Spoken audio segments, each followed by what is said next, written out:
Hey guys, this is Nate, aka Bucky McBadbat from Team Burner. I'm giving you guys a deck profile on my Skull Warriors deck post Buddy Rave. So every time Katana World cards or Skull Warrior cards come out, I try to rebuild the deck basically to what I think the theme should have been.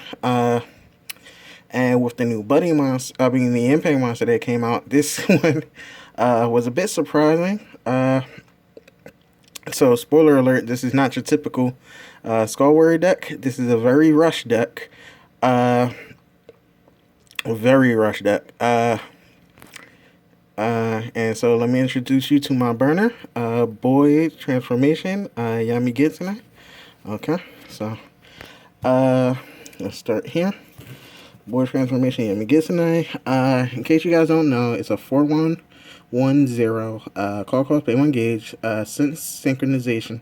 When a Skull Warrior monster on your field deals damage to your opponent, you may put that monster on your field into the drop zone. If you do deal damage to your opponent equal to that monster's size, you can only activate this ability once per turn. Now, one of the offsetting things to this card, if you did not know, is its effect activates immediately whenever a Skull Warrior does damage, whether you want it to or not. So even if him or anybody else or another size 0, he goes off, if you choose not to use it, you won't be able to use it again. So just be careful with your attack targets. Again, so let's say you decide you wanted to swing on your opponent with this guy first. His effect will go off. If you swing on him with another monster, his effect will not go off because it's continuous. So just keep that in mind. Alright, so we play 4 copies of the Buddy. Because this is a rush deck, we want to deal damage to our opponent as fast as possible. In this case, burn helps with that cost as well. So 4 copies of the Buddy, already explained it. Next we play 4 copies. First Omni Beast Messenger. Not gonna get into his name because I cannot pronounce it. He's a 2/1/2 size 0 monster. If a size 2 or greater Katana World monster is called from your hand, its call cost is reduced by 1. Basically makes it cheaper in a deck that doesn't really do gauge. We have a great gauge card, but again, it just makes it cheaper, sometimes free. And let's keep going. Trying to keep the video short. 4 copies of Inverse First Beast, Beast Lord Zeon. So Omnilord 6/4/1. We only care about the crit. Great turn 1 card. Call cost, pay 1 gauge, which is free with the other card we just mentioned. You may pay 1 gauge if you do for this turn. This card's attack cannot be nullified if it's attacking alone. Awesome card, great stats, size 3. If he goes 3 while we have our Buddy on play, that's easily 7 damage. And that takes us into the next card. 4 Thunderclap. Goes alright. I can't pronounce this. Garakio, I don't know. 6/3, size 2, pay 1 gauge, free with the first messenger. Roar of Thunder, when this card enters the field, deal 1 damage. So, again, let's say the perfect turn 1, you have Boy Transformation and this guy on field. You inflict 4, and then you inflict 3 more, and that's 7. This guy comes out next turn, burn your opponent for 1, and that is usually game, unless you're playing like Ein, or your opponent's playing life games, because this will equal the 3 that you need to kill him off. It's got decent enough stats, so let's keep it moving. 4 Lightning Speed. I always call him Lightning Speed Ninja, but he's not a ninja. Stats is 1/1. Counter during an attack on your opponent's turn. Pay 1 gauge. If you do, call this card from your hand and change the target to attack.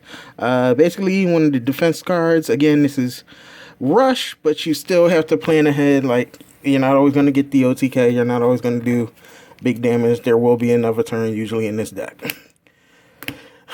2 copies of 100 Demon General. Again, like I said, this is a rush deck. He's double attack, 2 gauge, 1 gauge if you have the messenger. 10 to 5. He basically clears the way, so this way you can do damage. Usually with the first hit being 10, he clears the way, and then you get your double attacks. Deal 2 damage, then deal 3. Easily 5. 2 flash strike, size 1s and lower killer. He has 2 crit. He dies at the end of the turn. Almost the same thing. He has 5, 3, 1. He destroys size 2 only, but he has 3 crit. He dies at the end of the turn. 2 copies of Kiri Margora. Again, bad with these names. These names are terrible. 6, 3, 1. When he comes into the play, he eats a gauge. He dies at the end of the turn. He's a beat stick. But the 3 critical is what you want, because again, that's 5 damage with the buddy. 10, 3, 1, 3. He allows you to call monsters. A lot of monsters have on-call abilities, so when they get called, whether you keep them on the field or not, they'll still go off. If you put them there, like, because you put all of them on the build, then you resize, and their effects will still trigger. When he has penetrate, and basically, I play him in almost all my decks. Basically he just puts people on the board. 2 copies of the Giant Fiend Sword. 4 crit, great rush. You take a damage every time it attacks, but that 4 crit. 2 copies. When this card is in the drop zone, you can, during your main phase, this is the best part, because it's not like Dawn. You don't have to do it before your turn starts. You get to charge and draw. You get to see all your options. But at the beginning of the main phase, you can pay 1 life if you do put this card into your hand from the drop zone. We want weapons, and because of the type of deck this is, once you see the spells, you'll start to understand why you play 2 of these, because you don't always have a weapon. But 4 copies of over again, basically don't have a center, no fighting attack.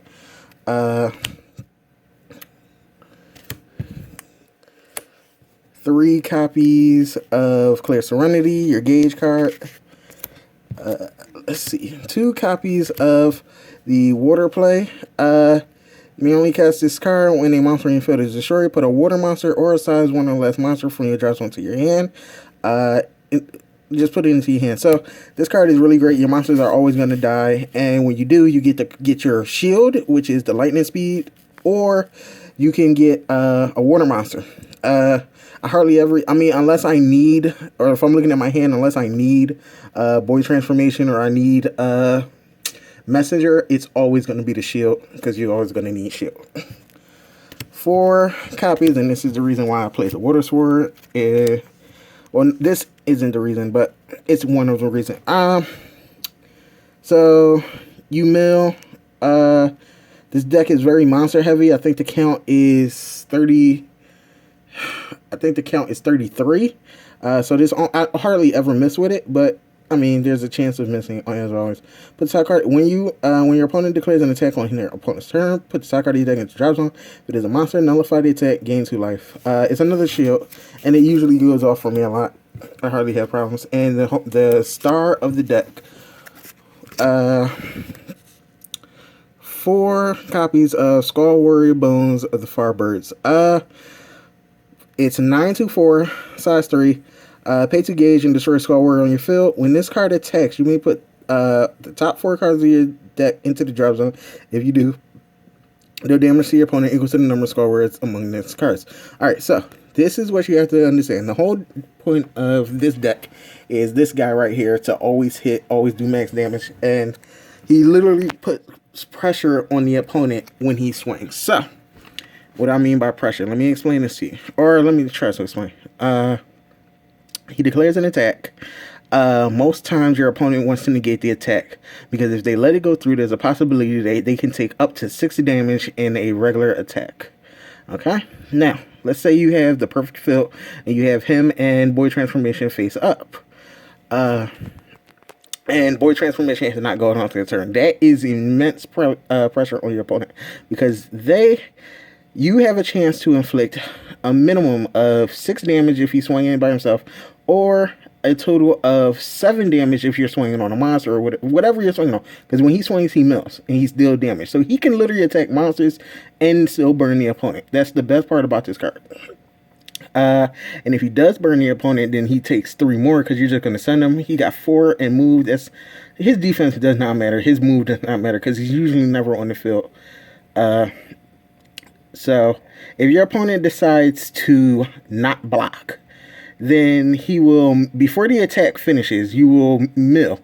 At that point, you get to say, did I mill enough to warrant sending him to the drop zone? AKA, can you do more damage sending him to the drop than you can burn? The answer is always, if you mill 2 cards, right, that's a total of 5 damage. That's more than 4. If 2 Skull Warriors hit the graveyard, then you activate his ability. If not, then there's no real point in sacking him off at then, because you're only doing 4 damage. Like, at that point, you'd rather hit a monster, because if he does survive, the next turn, you get to try again.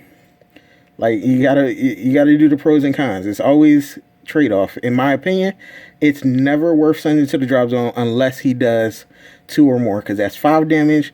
Normally, he inflicts 2, swings for 2. That's 4 damage.